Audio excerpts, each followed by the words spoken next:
अस्सलाम वालेकुम एवरीवन। उम्मीद है आप सब खैरियत से होंगे। Welcome to the post market session with Chase Securities. आज के सेशन में हमारे साथ director Chase Securities Mohammad Rizwan साहब मौजूद हैं। अस्सलाम वालेकुम रिजवान भाई।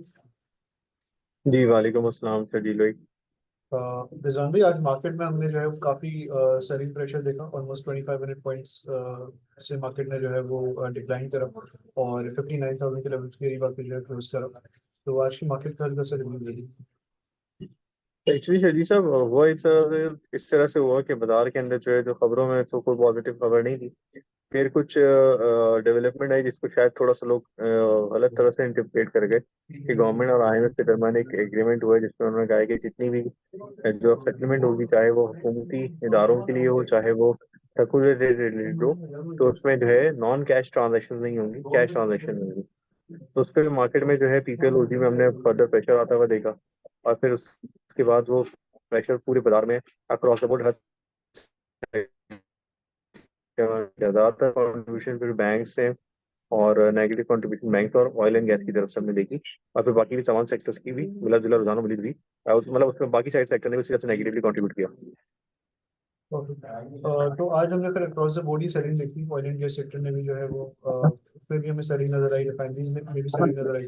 फर्टिलाइजर कंपैरेटिवली थोड़ा सा स्टेबल रहा, लेकिन उसमें भी जो है वो कुछ नेगेटिव पॉइंट्स नेगेटिवली जो है कंट्रीब्यूट करा टुवर्ड्स इंडेक्स।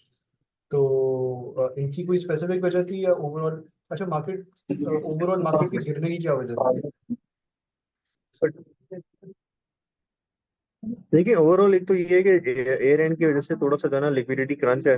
मतलब जो बैंकों की तरफ से जो है ना अपनी पोजीशन से अपनी किताबों को थोड़ा सा जो है ना उन्होंने अपने जो लिक्विडिटी वो मार्केट में देते हैं थ्रू बदला फाइनेंसिंग, थ्रू अदर फाइनेंसिंग, वो थोड़ा सा जो है ना एयर एंड पे हमेशा से जो है ना इसी तरह से हम देखते हैं। जब आप बदले की पोजीशन और रोल ओवर की पोजीशन थोड़ी जो है नॉर्मल से ज्यादा थी, तो उसकी वजह से जो है हमने देखा कि बाजार में पहले ही दिन जो है जब रोल ओवर का स्टार्ट हुआ, तो उसमें पिछले दिनों की जो सेलिंग आई थी उसमें मेन रीजन जो है ना रोल ओवर की में बड़ी पोजीशन जो फ्यूचर्स की थी और उसकी बाकी लेवरेज प्रोडक्ट्स की थी, उसकी वजह से प्रेशर देगा। और वो प्रेशर आज हमने पहले दिन ही काफी ज्यादा सिग्निफिकेंटली देखा।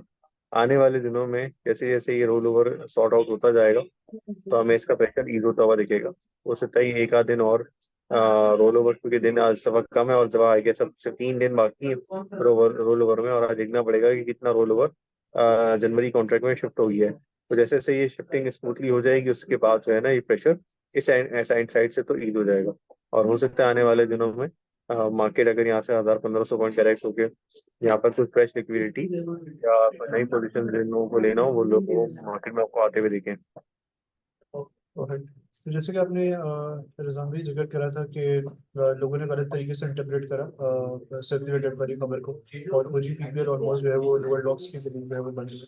तो व्हाट डू यू थिंक, मतलब do you think still think कि इस पे तो? यार एक्चुअली इसमें हुआ ये है कि शजील बाजार के अंदर जो ना वैसे ऐसा कोई नॉन कैश अभी इस तरह की कोई चीज सरफेस पे थी भी नहीं।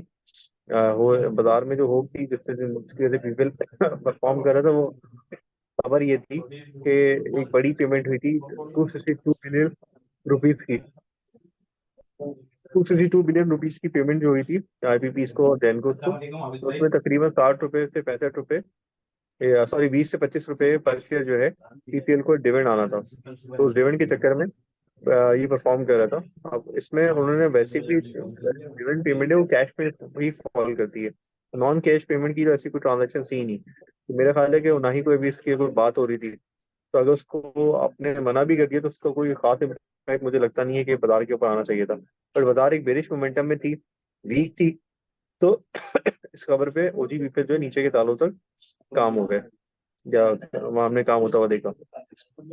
ओके। अच्छा रिजवान भाई, दो दो सवाल है। एक पहला सवाल ये है कि what's your view regarding market in coming session, और जो रोल ओवर वीक के बाकी 2-3 दिन रह गए उसमें एक ओवरऑल क्या इससे व्यू है? 3-4 सेशन लगेंगे जिसमें बाजार जो है अपने आप को यहाँ कंसोलिडेट करेगी, क्योंकि मार्केट एक अच्छी हेल्दी करेक्शन ले चुकी है, बल्कि थोड़ी बियॉन्ड उससे मार्केट अपने आप को करेक्ट कर चुकी है। अब एक लेवल पर मार्केट को कंसोलिडेट होना पड़ेगा ताकि जो है लोगों का कॉन्फिडेंस दोबारा से रीगेन हो। क्योंकि अगर मार्केट से स्लाइड होगी रोज 2-2.5 हज़ार पॉइंट, तो फिर जो इन्वेस्टर्स आने वाले होंगे वो भी नहीं आएंगे। तो बाजार किसी लेवल पे कंसोलिडेट होने के बाद जब काम करना शुरू करेगी, तो फिर वहां से कोई डायरेक्शन का पता चलेगा। बट अभी तो मेरे ख्याल से बाजार वीक है।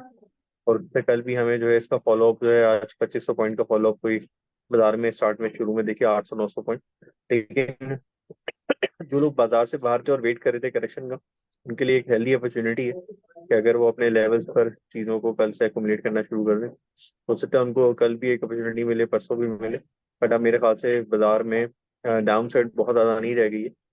शायद बाजार 1000-1500-2000 पॉइंट की करेक्शन फर्दर लेके एक लेवल पर अपना वो कंसोलिडेट करे और फिर वहां से एक अच्छी रैली की तैयारी करे जो जनवरी ऑनवर्ड आ सकती है, based on corporate results, based on upcoming inflows from foreigner side, क्योंकि जनवरी में हम तवक्कुआत रखते हैं कि कुछ फॉरेनर साइड से भी एक्टिविटी आपको बढ़ती हुई दिखेगी पॉजिटिव साइड।